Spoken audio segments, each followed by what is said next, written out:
Hello everyone, this is Manisha and this is my another video on vector quantities.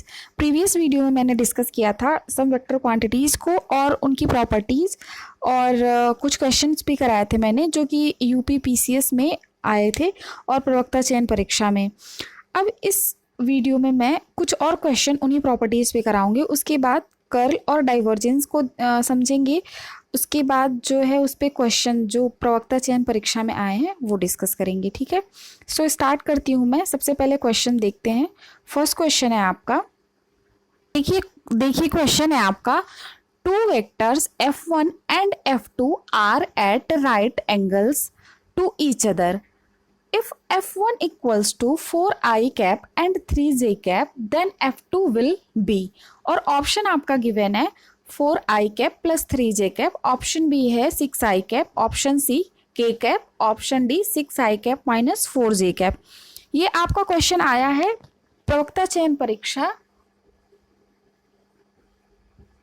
2002 में। ठीक है, अब आप देखिए कि राइट एंगल पे बोला है कि दो फोर्सेस दो वेक्टर्स हैं। ठीक है, तो आपको मैंने बताया था कि राइट एंगल यानी कि 90 डिग्री पे, तो 90 डिग्री पे होने के लिए क्या कंडीशन होता है कि 90 डिग्री पे कब है, जब म्यूचुअली दो वेक्टर्स आपस में परपेंडिकुलर हैं तभी तो वो 90 डिग्री एंगल पे होंगे।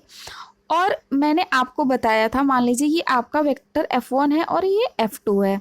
मैंने बताया था इसके लिए कंडीशन क्या होनी चाहिए, f1 dot f2 equals to 0, यानी कि बोथ वेक्टर का डॉट प्रोडक्ट 0 होना चाहिए और उनके बीच का एंगल कितना होगा फिर 90 डिग्री।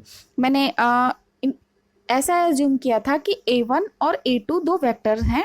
ठीक है, ऐसे बताया होगा a1 vector a2 equals to modulus of a1 into modulus of a2 cos theta. ठीक है, अगर आप कॉस थीटा को यहाँ पे थीटा की जगह 90 डिग्री आप पुट कर देंगे तो ये क्या हो जाएगी, वैल्यू 0 हो जाएगी और ये दो वेक्टर क्या हैं आपस में म्यूचुअली परपेंडिकुलर। इस केस में 90 डिग्री पे ही तो म्यूचुअली परपेंडिकुलर होंगे। अब देखते हैं कि आपको क्या करना है, ऑप्शन में से फाइंड आउट करना है कि f1 का डॉट प्रोडक्ट गिवन ऑप्शन में से कौन से ऑप्शन को चूज करके लिया जाए कि रिजल्टेंट वेक्टर मतलब रिजल्ट आपका क्या आ जाए, 0 आ जाए। ओके, सो इसे रिमूव करने के बाद अभी मैं देखिए यहाँ पे अगर आप ऑप्शन ए को लेते हैं, पहले f1 लिखते हैं। ठीक है, f1 है आपका 4i cap plus 3j cap. Okay, अब अगर आप f1 ऑप्शन ए को अगर आप चूज करते हैं तो ऑप्शन ए का डॉट प्रोडक्ट अगर आप इस f1 के साथ लीजिए तो क्या आएगा आपका आंसर, देखिए f1 डॉट, आप इसी को f2 अभी एज्यूम कर लीजिए 4i cap plus 3j cap, ये भी क्या है सिमिलर है 4i कैप डॉट, यहाँ पे देखिए बीच में i cap plus 3j cap. अब इस तरह के दो वेक्टर्स का अगर आप डॉट प्रोडक्ट कैलकुलेट करेंगे तो क्या आएगा, देखिए 4i कितना हो जाएगा आपका 16, i 1 and 4i into 3j cap क्या हो जाएगा 0, क्योंकि i और j किस तरह से है, म्यूचुअली परपेंडिकुलर है तो इनका डॉट भी 0 हो जाएगा और ये क्या है, कोलिनियर है तो इनका डॉट प्रोडक्ट क्या होगा, यहाँ पे 16 ये दे देगा वैल्यू। ठीक है, अब यहाँ पे देखिए 3j और 4i को करेंगे फिर फर्दर 0 वैल्यू आएगी, फिर 3i और 3j को करेंगे तो क्या हो जाएगा यहाँ पे प्लस 9। ओके, तो ये क्या, ये 0 वैल्यू आ रही है, नहीं कुछ क्वांटिटी आएगी और वो कितनी होगी 25। ओके, यानी कि अगर आप ऑप्शन ए को चूज कर रहे हैं तो वैल्यू 0 नहीं आ रही है दोनों डॉट प्रोडक्ट दो वेक्टर्स के डॉट प्रोडक्ट की। ओके, अब हम ऑप्शन बी की तरफ मूव करते हैं। ओके, अब देखिए ऑप्शन बी आपका है 6i कैप। ठीक है, पहले मैं ये वाला लिखती हूँ, f1 जो दिया है आपका 4i cap plus 3j cap dot 6 आई कैप। ओके, अब ध्यान दीजिए यहाँ पे केवल 6 आई कैप है। ओके, तो मल्टीप्लाई अगर आप करेंगे तो 4 और 6 को मल्टीप्लाई करेंगे तो कितना हो जाएगा यहाँ पे 24। फिर यहाँ से 3 जे और 6 आई को मल्टीप्लाई करेंगे तो क्या हो जाएगा, इनका डॉट प्रोडक्ट अगर आप लेंगे तो जे डॉट आई क्या होता है 0 हो जाता है। ठीक है, तो यहाँ पे ये क्या हो जाएगा 0 और फिर क्या हो जाएगा 24। तो अब आप देख रहे हैं कि ऑप्शन बी भी F1.F2 की F1.F2 इक्वल्स टू 0 की कंडीशन क्या है, सेटिस्फाई नहीं कर रहा है। ठीक है, अब ऑप्शन सी की तरफ मूव करते हैं। ठीक है, ऑप्शन सी आपका है के कैप। अब देखिए ये F1 की वैल्यू है 4 आई cap plus 3 J cap dot के कैप। ओके, अब मल्टीप्लाई करते हैं, यहाँ पे डॉट प्रोडक्ट लेते हैं। देखिए 4 और यहाँ का इसका कंपोनेंट कितना है 1 है यहाँ पे। ठीक है, तो कितना हो जाएगा, ये इसको आप मल्टीप्लाई करेंगे तो क्या होगा के डॉट आई 0 हो जाएगा। ठीक है, तो यहाँ पे क्या लिखेंगे आप 0 और जे डॉट के भी क्या होगा आपका 0 हो जाएगा। तो ये क्या हो जा रहा है ओवरऑल 0। यानी कि अगर आप ऑप्शन सी को चूज करते हैं एज वेक्टर F2, फिर क्या होगा F1 और F2 का डॉट प्रोडक्ट 0 आ रहा है। मींस ये दो वेक्टर आपस में कैसे होंगे, म्यूचुअली परपेंडिकुलर या फिर राइट एंगल्स पे। ठीक है, 90 डिग्री पे। तो करेक्ट ऑप्शन क्या है आपका ऑप्शन सी। ऑप्शन डी को भी चेक कर लेते हैं। देखिए यहाँ पे ऑप्शन डी है आपका 6 आई कैप माइनस 4 जे कैप एज F2 इसको। ठीक है, अब देखिए डॉट F1 क्या है आपका 4 आई कैप प्लस 3 जे कैप। अब मल्टीप्लाई करिए यहाँ पे तो कितना हो जाएगा ये 24 और ये आपस में मल्टीप्लाई होंगे तो 0। फिर ये इसको अगर आप यहाँ से मल्टीप्लाई करेंगे तो ये वैल्यू भी 0 आएगी क्योंकि जे डॉट आई हो जाएगा। अब फर्दर जे डॉट जे क्या हो जाएगा 1, तो 4 और 3 का मल्टीप्लिकेशन कितना होगा 12 माइनस साइन के साथ, तो वैल्यू कितनी आएगी 12। यानी कि आप देख रहे हैं ऑप्शन डी भी करेक्ट नहीं है। तो कौन सा ऑप्शन करेक्ट होगा, आपका ऑप्शन सी करेक्ट होगा। ओके, यहाँ तक तो आई होप समझ आ गया होगा। अब नेक्स्ट क्वेश्चन आप देखते हैं। ठीक है, नेक्स्ट क्वेश्चन डिस्कस करने से पहले मैं कुछ प्रॉपर्टीज़ जो है, जैसे मैं यहाँ पे आई डॉट आई कैप बराबर कैसे 1 कर दे रही हूँ, ये सब चीज़ें डिस्कस कर लेते हैं क्योंकि फिर क्वेश्चन में और डाउट अराइज ना हो। ठीक है, देखिए जैसे कि मैंने आपको बताया कि दो वेक्टर हैं। आप एक्सिस से पहले समझते हैं। जैसे मान लीजिए ये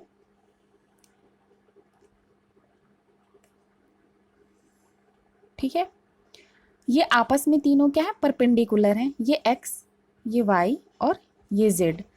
अब इसका x के लिए हम यूनिट वेक्टर क्या लिख देते हैं i कैप, y के लिए j कैप एंड z के लिए क्या लिखते हैं k कैप। ओके, अब मैं आपको बोल रही हूँ कि i dot I equals to 1। ठीक, अब ये कैसे हो रहा है देखिए ध्यान से। मैंने आपको बताया कि जब दो वेक्टर का डॉट प्रोडक्ट लेते हैं और वो तो क्या लिखते हैं, पहले दो वेक्टर के डॉट प्रोडक्ट को। मान लीजिए एक वेक्टर a1 है, दूसरा वेक्टर a1 भी ए है, दूसरा वेक्टर b है। ठीक, अब इन दोनों का डॉट प्रोडक्ट क्या था, modulus of a modulus of b cos थीटा। अब कॉस थीटा, अगर इस थीटा को आप 0 कर दें, मतलब इस थीटा को 0 कर दें, तो वैल्यू कितनी आएगी a dot B equals to mod of a into mod of b, क्योंकि ये वैल्यू क्या हो जाएगी आपकी 1 हो जाएगी। ठीक है, अब देखिए ध्यान से कि अगर दो वेक्टर ऐसे हैं जो कि कोलिनियर हैं, यानी कि एक ही एक्सिस पे हैं। जैसे मान लीजिए ये एक्स एक्सिस पे अगर आई कैप ही है या फिर एक्स वेक्टर एक्स ही है दोनों, तो इनके अब मॉडुलस जैसे कंपोनेंट तो एक ही है एक्स एक्सिस में, तो यहाँ पे कितना हो जाएगा, ये जो mod of A mod of B अगर आप ले रहे हैं दोनों एक्स डायरेक्शन में ही है, तो और कंपोनेंट इनका क्या है 1 1 है, दोनों का यूनिट है, तो ये क्या हो जाएंगी वैल्यू 1 हो जाएंगी, क्योंकि मॉडुलस अभी कैलकुलेट करने के लिए मैंने उसमें बताया था प्रीवियस लेक्चर में, ठीक है। तो आपका क्या हो जा रहा है vector A dot vector B equals to 1, यानी कि अगर सिमिलर मतलब कोलिनियर दो वेक्टर हैं तो उनका डॉट प्रोडक्ट क्या हो जाएगा, यहाँ पे अगर उनके कंपोनेंट जो हैं यूनिट मतलब 1 है 1 1, तो वैल्यू क्या हो जाएगी 1, क्योंकि एंगल क्या है उनके बीच का 0। ओके, अब ठीक उसी तरह अब देखिए, अगर आई डॉट आई को हम देखें, आई डॉट आई, ठीक है, ये यूनिट वेक्टर है। यूनिट मतलब यूनिट वेक्टर का मतलब ये है ना कि उसका मतलब जो कंपोनेंट है वो 1 ही होगा। अब देखिए इन दोनों को अगर हम डॉट प्रोडक्ट लेंगे तो ये क्या हो जाएंगे 1 हो जाएंगे, ठीक है। अब अगर आप बात करें जे और आई की, ठीक है, जे और आई की, तो ध्यान से देखिए जे डॉट आई, तो जे और आई कितने एंगल पे बन रहे हैं 90 डिग्री पे, ठीक है, 90 डिग्री पे। अब यहाँ कॉस थीटा की जगह आप 90 डिग्री अगर पुट कर देंगे तो ये होल वैल्यू आपकी कितनी आ जाएगी 0 आ जाएगी, ठीक है। इस तरह से ये क्या हो जा रहा है 0 यहाँ पे। या फिर आई और जे को अगर आप ले लें, अगर आप इसको एक्सचेंज कर दें, यहाँ पे आई कर दें और यहाँ पे जे कर दें, ठीक है, तो भी ये वैल्यू कितनी आएगी, एंगल कितना है 90 डिग्री, तो ये 0 ही आएगी, ठीक है। अब अगर आप के और के की बात करें तो के और के बीच में भी एंगल कितना है, के कैप और के कैप के बीच में एंगल क्या होगा 0 आएगा, तो उनका जो डॉट प्रोडक्ट होगा वो आपका 1 आएगा, ठीक है। अगर आप के और आई की बात करें तो के और आई भी कितने कौन से एंगल पे है 90 डिग्री पे। मैंने सबसे पहले ये बताया था कि ये म्यूचुअली परपेंडिकुलर हैं तीनों एक्सिस, ठीक है। तो जब इनके बीच का एंगल अगर 90 डिग्री है तो वैल्यू कितनी आ जाएगी वहाँ पे 0, यानी कि अगर आप के कैप डॉट जे कैप करें तो भी वैल्यू कितनी आएगी 0 आएगी, क्योंकि कॉस थीटा यहाँ पे कितना होगा 90 डिग्री का। या फिर आप सिमिलरली जे कैप डॉट के कैप भी कर लीजिए तो भी वैल्यू कितनी आएगी 0। यहाँ पे जे कैप डॉट आई कैप भी करेंगे तो भी वैल्यू सेम आएगी। अब अगर आप ये आई जे के और के आई को देख लेते हैं, के कैप डॉट आई कैप, तो भी वैल्यू कितनी आएगी 90 डिग्री, मतलब थीटा की वैल्यू जो आएगी वो 90 डिग्री, तो वैल्यू कितनी आ जाएगी इनका डॉट प्रोडक्ट का 0। अब अगर आपका आई और डॉट के भी निकालते हैं तो वैल्यू क्या आएगी आपकी सेम आएगी 0 आएगी, ठीक है। और यहाँ पर जब दो वेक्टर सिमिलर होंगे, दो यूनिट वेक्टर आपके सिमिलर होंगे, तो देखिए ध्यान से, अगर आप यहाँ पे जे डॉट जे कैप करते हैं तो भी ये वैल्यू 1 आएगी, और अगर आप के डॉट के कैप करते हैं तो भी यहाँ पे वैल्यू क्या आएगी 1 आएगी। तो यहाँ से तो क्लियर अब हो ही गया होगा जो अभी तक क्वेश्चन मैंने कराया था उन सब में, ठीक है। जैसे आप लोगों को पता ही होगा, अभी क्रॉस प्रोडक्ट के बारे में भी थोड़ा सा देख लेते हैं कि कैसे होगा, क्योंकि क्वेश्चन फिर आएंगे फर्दर तो डाउट ना रहे। ओके, अब देखिए क्रॉस प्रोडक्ट अगर देखें दो वेक्टर्स ए और बी का, okay, vector A cross vector B, तो ये कितना होता है, ये होता है mod of A mod of B sine theta N cap. अब ध्यान दीजिए यहाँ पे साइन थीटा है और साथ साथ में क्या है यहाँ पे एन कैप है। एन कैप क्या है, एन कैप है आपका unit vector normal to the plane containing A and B, where N cap is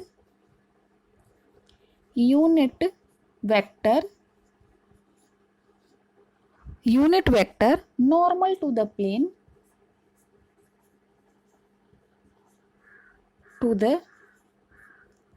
plane containing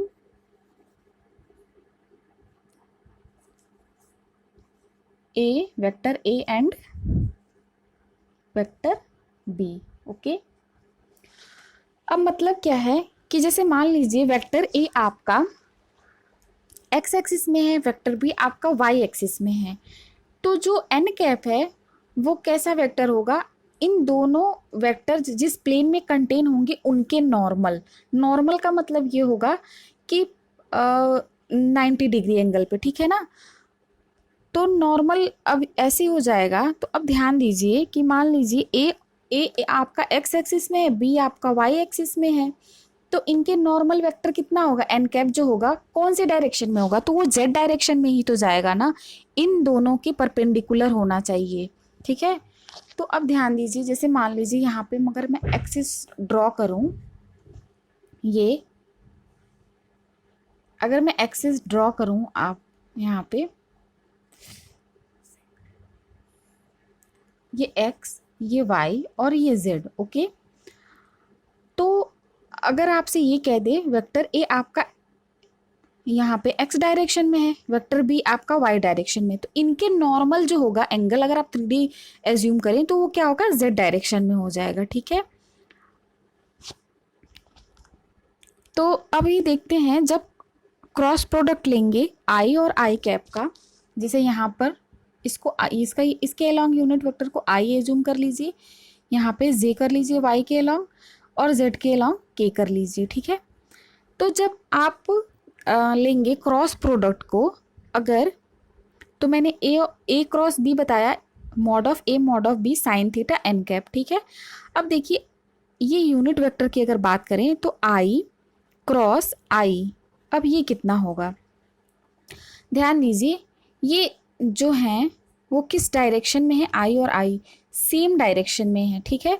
angle कितना होगा इनके बीच का, 0 डिग्री। अब अगर आप साइन थीटा को 0 पुट कर दीजिए यहाँ पे, तो वैल्यू कितनी आ जाएगी आपकी, 0 आ जाएगी। ये पूरे की वैल्यू कितनी आएगी साइन थीटा की, 0, इसलिए आई क्रॉस आई क्या हो जाएगा यहाँ पे, 0, ओके। अब देखिए यहाँ पे ध्यान से, जैसे कि अब अगर आप जे क्रॉस जे की बात करें, जे क्रॉस जे, तो जे क्रॉस जे भी क्या है, सेम है आपका, जे क्रॉस जे भी क्या है आपका, सेम है, 0 हो जाएगा, ठीक है। अब के क्रॉस के की अगर आप बात करें तो के क्रॉस के आपका हो जाएगा, ये भी 0 हो जाएगा, ठीक। लेकिन अगर आप डिफरेंट चूज कर रहे हैं, जैसे कि आई क्रॉस जे, ठीक, आई क्रॉस जे, अगर आप आई क्रॉस जे अगर ले रहे हैं तो वैल्यू आपकी कितनी आएगी, मैंने क्या बताया, आई क्रॉस जे लेंगे, सिर्फ मैं अभी डायरेक्शन को ही यहाँ पे लिख रही हूँ क्योंकि सब यूनिट वेक्टर है, कंपोनेंट 1 1 है, तो यहाँ पे मॉडुलस भी उनका क्या आएगा, 1 1 ही आएगा। और एन कैप जो होगी वो डायरेक्शन कितनी होगी, आई क्रॉस जे का मतलब हो जाएगा कि एंगल देखिए कितना हो जा रहा है, आई और जे के बीच का angle 90 degree, sine theta sine 90 degree की वैल्यू 1, और यूनिट वेक्टर आपको एन कैप जो लेना है वो कैसे लेना है, नॉर्मल लेना है, तो नॉर्मल इसका क्या हो जाएगा, के कैप हो जाएगा, ठीक है। तो यहाँ पे ये वैल्यू आ जाएगी के कैप, मतलब इसका डायरेक्शन क्या हो जाएगा, के कैप हो जाएगा, ठीक है, यानी जेड डायरेक्शन में। अब बात करते हैं जे कैप क्रॉस के कैप की, ठीक है। जे और के की अगर बात करें तो देखिए जे और के भी क्या है, 90 डिग्री एंगल पे हैं। अब 90 डिग्री एंगल पे अगर देखें तो साइन 90 डिग्री की वैल्यू 1 हो जाएगी, और इनकी अलोंग जो यूनिट वेक्टर है एन कैप वो क्या हो जाएगा, आई कैप, ओके, आई कैप हो जाएगा। अब अगर आप फर्दर आई के कैप क्रॉस आई कैप, ये देखिए के कैप और आई कैप की अगर आप बात करें तो देखिए ध्यान से, ये हो जाएगा आपका जे कैप, ठीक है। यहाँ तक तो समझ आ गया होगा आप लोगों को। अब क्वेश्चन को देखते हैं, ठीक है। देखिए आपका ये क्वेश्चन है, find the angle between vector A 5 I cap plus J cap plus K cap and vector we दिया है आपका 3 I cap plus 3 J cap plus 3 K cap, ठीक है। तो एंगल फाइंड आउट करने के लिए मैंने बताया आपको डॉट प्रोडक्ट लेंगे दो वेक्टर्स का, vector A and vector V बराबर क्या हो जाएगा, mod of A mod of B cos theta, okay. Vector A क्या है आपका 5 I cap plus J cap plus K cap, okay. Vector B है आपका 3 I cap plus 3 J cap plus 3 K cap. Okay, यहाँ पे आप देख रहे हैं मॉडुलस निकालना है दोनों वेक्टर्स का। मॉड के लिए मैंने बताया था कि हर कंपोनेंट का स्क्वायर करके रूट अंडर ले लेंगे, ठीक है, ऐड करके उनको आपस में। तो अगर आप यहाँ से मॉडुलस निकालते हैं 5 वेक्टर ए का, तो 5 का स्क्वायर करेंगे तो कितना आएगा 25, 1 का 1 1 इनटू, अब वेक्टर बी को आप देखिए, इसके लिए क्या हो जाएगा 9 प्लस 9 प्लस 9। ओके,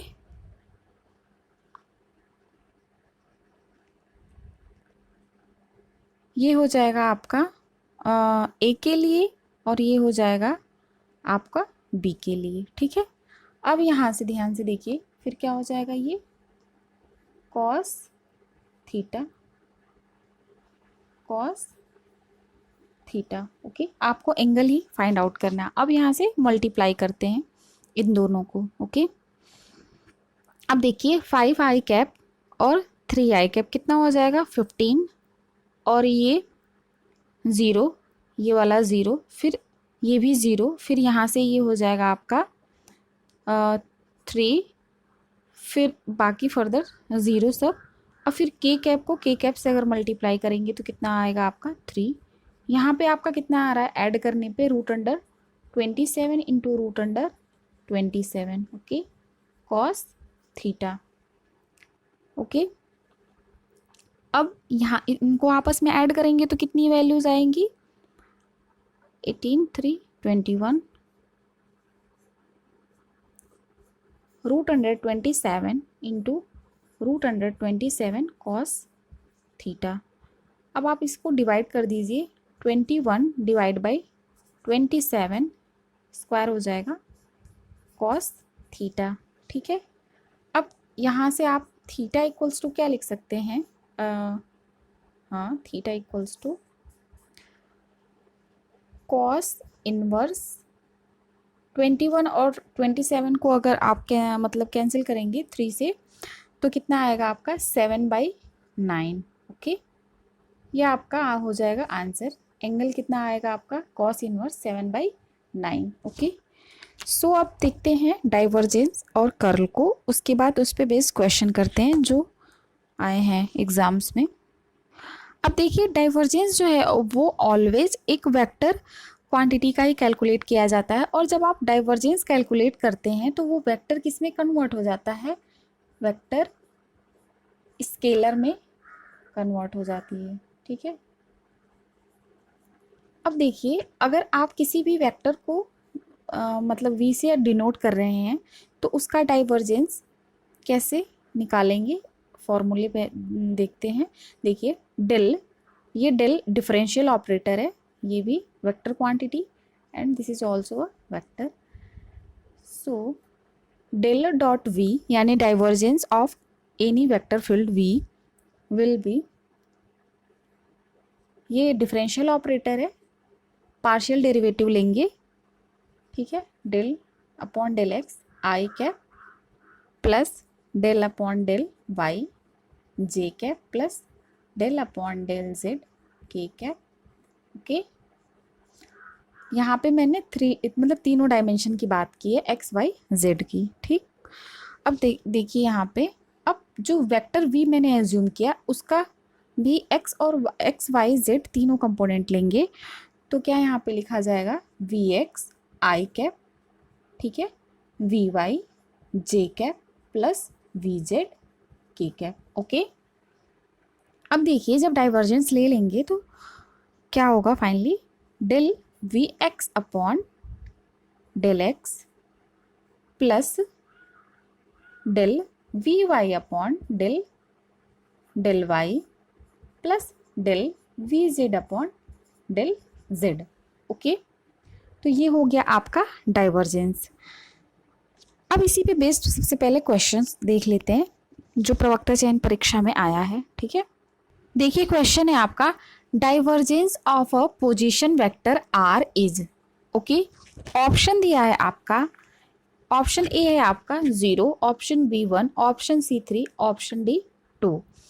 अब ये क्वेश्चन आया है 2011 में। ओके, तो क्वेश्चन को कैसे सॉल्व करेंगे देखिए ध्यान से।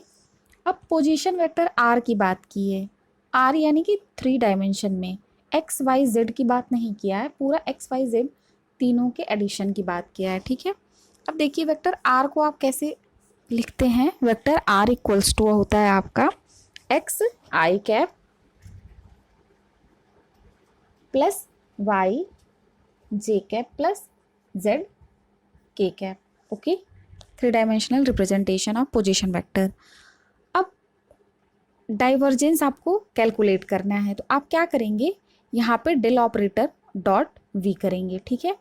देखिए del dot R cap vector R, तो क्या हो जाएगा del V X upon del X, ठीक है। पहले पूरा लिख ही देती हूँ मैं यहाँ पे, डेल अपॉन डेल एक्स आई cap plus del upon del y जे cap plus del upon del z के कैप, ओके, डॉट एक्स आई कैप प्लस वाई जे कैप प्लस जेड के कैप, ओके। यहाँ तक तो चीज़ें क्लियर है। अब देखिए ध्यान से, मल्टीप्लाई करेंगे आप एक एक का, तो क्या आ जाएगा, del V X upon del X के हिसाब से देखिए, del X upon del X, del X upon del X plus del Y upon del Y, okay, plus del Z upon del Z. अब ध्यान दीजिए आप यहाँ पे कि यहाँ पे जब आप पार्शियल डेरिवेटिव ले रहे हैं और del X upon del X same है दोनों क्वांटिटी, तो वैल्यू यहाँ पे कितनी आ जाएगी, ये 1, यहाँ पर भी सेम है, यहाँ पर भी 1, यहाँ पर भी 1, कितना आ जा रहा है 3, ठीक है। तो इस कौन सा ऑप्शन सही होगा आपका, ऑप्शन सी करेक्ट होगा, ठीक है। Divergence of position vector R will be 3, okay. अब देखते हैं जो नेक्स्ट क्वेश्चन है आपका, जो यूपी पीसीएस में आया है। अब देखिए जो ये क्वेश्चन है आपका, एक वेक्टर आर दे दिया है आपका, और सेम क्वेश्चन है जो अभी मैंने लास्ट वाला डिस्कस किया था, वही है, एक्स आई कैप प्लस वाई जे कैप प्लस जेड के cap, then the value of divergence of R. बस यहाँ पे क्या लिखा है, डी आई वी आर कर दिया है, तो आप समझ जाइएगा अगर डी आई वी भी लिखा होगा तो डाइवर्जेंस ही कैलकुलेट करना है। तो सिमिलर वे है कैलकुलेशन का, और आपका आंसर कितना आएगा, इसका 3 आएगा, ओके।